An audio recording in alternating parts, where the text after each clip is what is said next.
the moment that I really remember you is when you were in Out All Night in 1992 with Patti LaBelle and Morris Chestnut. Now listen, this is a gay audience. We got to talk about Patti. So Right. So I was curious to know, first of all, what was that experience like landing that television series, and then alongside Miss Patti LaBelle? Oh my gosh! To know that that Patti LaBelle was playing my mom was like, you know, and we got to go to her concert before. We went backstage and we met her, and you know, Patti was the first person to teach me all about heels and diamonds. I'll never forget. Now, this is a hilarious story about Miss Patti LaBelle. I had on these little black flower shoes that I really thought was cute, going with this dress. And she walked up to me and she said, "Babe, please tell me they didn't put them shoes on you." And I said, "No, they're not. They're bad." And she went,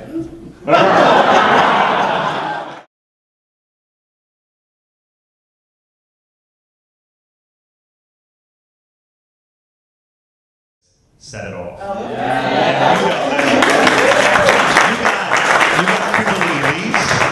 You got Jada Pinkett Smith. You got Queen Latifah as Cleo, and you have Vivica Fox as Frankie. And I'm going to tell you this, and I've had some folks disagree with me, but I feel like if that would have been an all-white cast, it would have been Demi Moore and Rosie O'Donnell and you know, Julia Roberts, you know, it would have got Oscar nominations. I thought you guys were so phenomenal. Just like Thelma, you got Oscar nominations. You were so phenomenal in that film. So give me the backstory of Set It Off. Because I can talk forever about Set It Off, but give me a little breakdown of how that happened. Set It Off was a small little film that a lot of people at first thought was going to be a joke.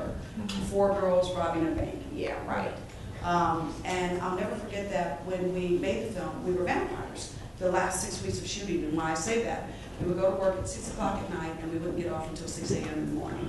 So it took me a little while to get back to a regular sleep pattern because I was so used to working at night.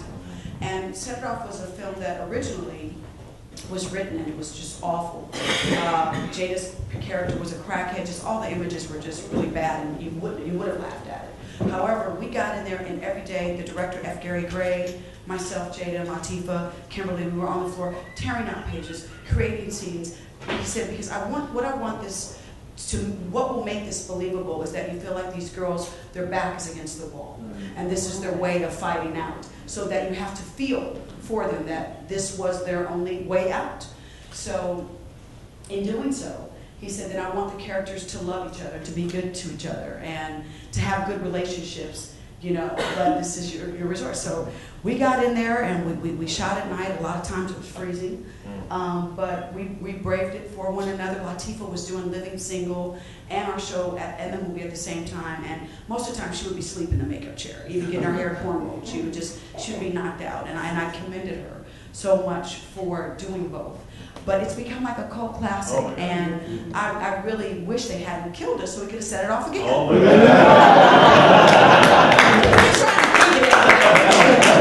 Maybe Jada can bring us back with a Ouija board. Come on, bring them spirits back.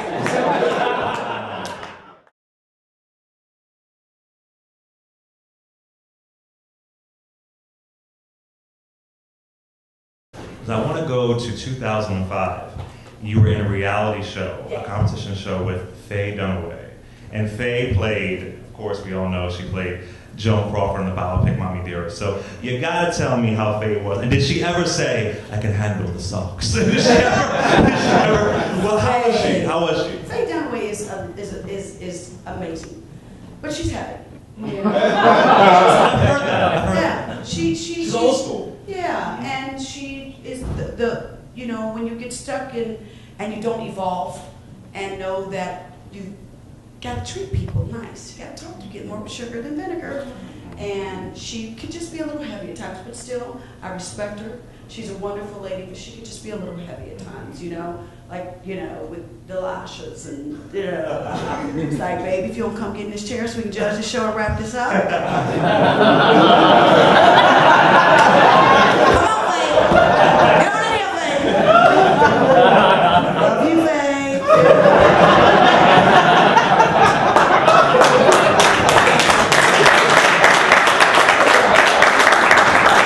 Just what I thought. Just what I thought.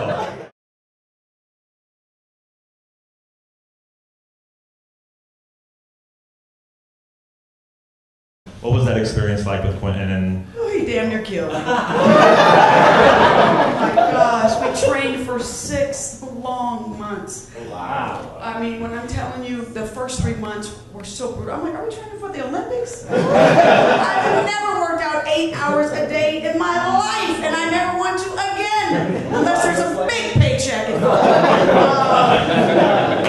And I never knew that my leg could stretch all the way, you know, but it was wonderful. I mean, we trained, we learned stuff, but I'm going to tell you it was tough. And Quentin was tough. I mean, he's so demanding, but he gets the best performances out of all of his actors. He's extremely professional, but the first 3 months were difficult. I mean, all the girls, we all got injured. We were all pulling muscles because, you know, your body's not used to that much physical, the demand of the physicality of the role.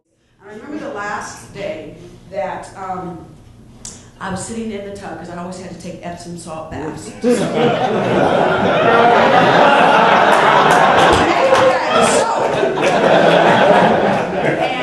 I counted the bruises on my legs and I had 30. But they were like battle scars. Like I was really proud of them. I was like, oh, that's a big one right there. Yeah, that's a good one. But I love the film. And the fight scene, when I saw it, I was like, wow. Look how cool, and I did 95% of all of the fight scene. The only thing that I didn't do was when she crashed back into the table, and I wanted to try it, but Quentin said no way, it's too dangerous, and the girl ended up getting cut. She got 4 stitches in her hand, so I kind of went, oh, you okay, baby? Appreciate that.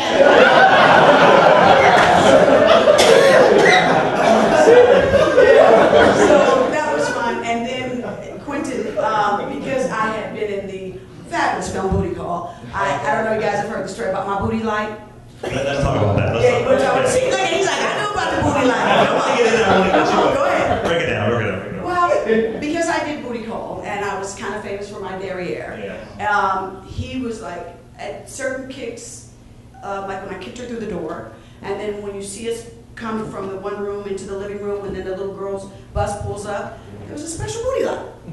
So I would back into the frame, and the little light was right there, and like, boom! So if you go back and you see Kill Bill,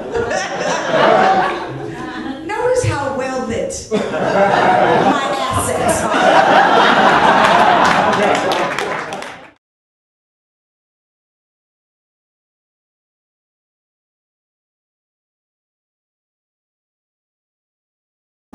What did you think about all those rants that 50 Cent is very homophobic?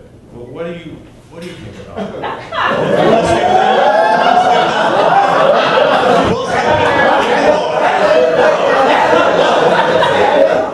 We have to keep this interview clean. Yeah, clean. Okay. I think it's unfortunate on his behalf. Okay. That he, you know, I don't hate anyone, any color. Live your life, be happy, love one another. I have no right to tell you who to love, how to love. It is for you to live your life, for you to be happy. If it happens to be with someone of the same sex or different color, whatever it is, as long as they're good to you. And they love you. I'd rather see you be with someone who loves you than someone who treats you like crap. Okay? So live your life and be happy. So it's unfortunate that he doesn't feel that way, but I think that might have something to do with the rap culture in general, saying they homophobic.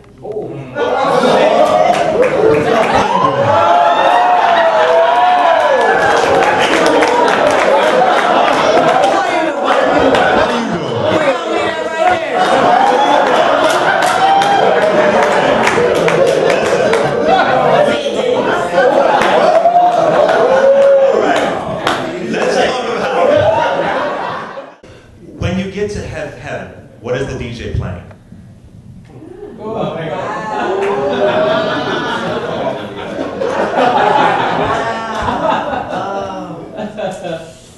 Ooh, you got some good ones, baby. I love that. It's the gay inside the actor studio. Wow. What is the DJ? I've got so many favorite songs. What are they playing? Welcome and Viv. Yes. She's a bad man.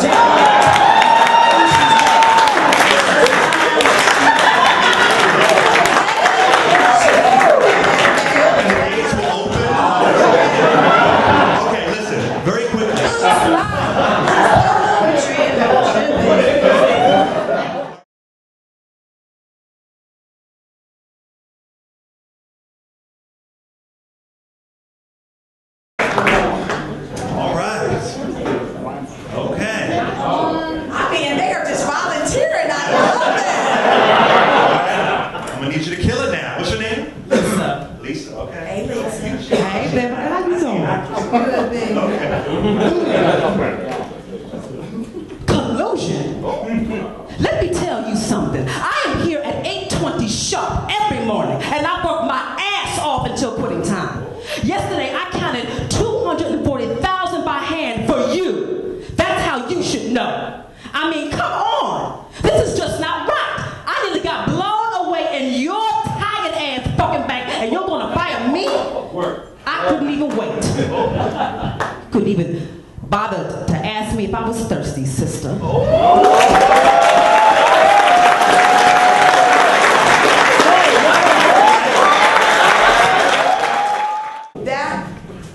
That scene, wow, that brings back good memories, you guys.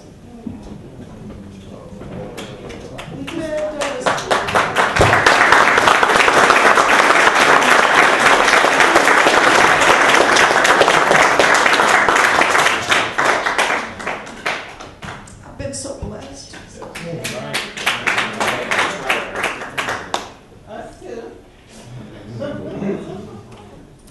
You guys have no idea how hard it is.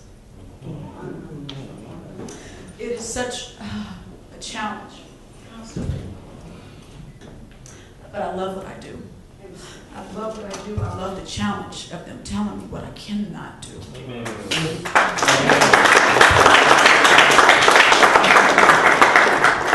Will Smith helped me audition for this. We were doing Independence Day. Just, he's such a jewel.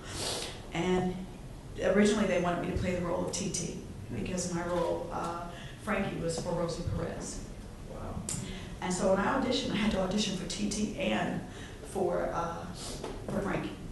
And Will was like, you don't need to play TT, you need to play Frankie. So he worked with me in my dressing room, I'll never forget it. And he said, I want you to go in there and I want you to blow F. Gary Gray away because at the time I was just the pretty girl. People didn't know that I could get ghetto and get raw and get with them, you know, and they didn't really know me. I grew up 2 blocks from the project. I can get with you, trust me. Still can. I try not to, but I just remember that Will was like, I want you, and you got to go in and you got to bring it. So that scene brought back that memory. And I did that in about 2 takes, and F. Gary Gray said, I need no more. And I ad-libbed to Ella Joyce, you could at least offer me something to drink, sister. And he's like, I don't know if I'm gonna keep that. I said, but, and I fought him for that. And I said, she's another black woman in the room, and even though she's a police, something in her as a woman has to have some kind of something for me. You see me covered in blood. I done seen a woman get her brains splattered out. Come on, where is the compassion? And he said, told me when he cut it together, he said that when I said that, ad-libbed that line, he was like, whoo, this child right here. It's like, I just love it because I came so ready, so dedicated because I was the actress that if you showed up and you didn't know your lines, child, I would run over you in the scene. I would like, that's your fault, when you know the lines, please. Sorry. Take my homework. But, so I commend you guys that you even have the courage to get up and do that because that was difficult. So,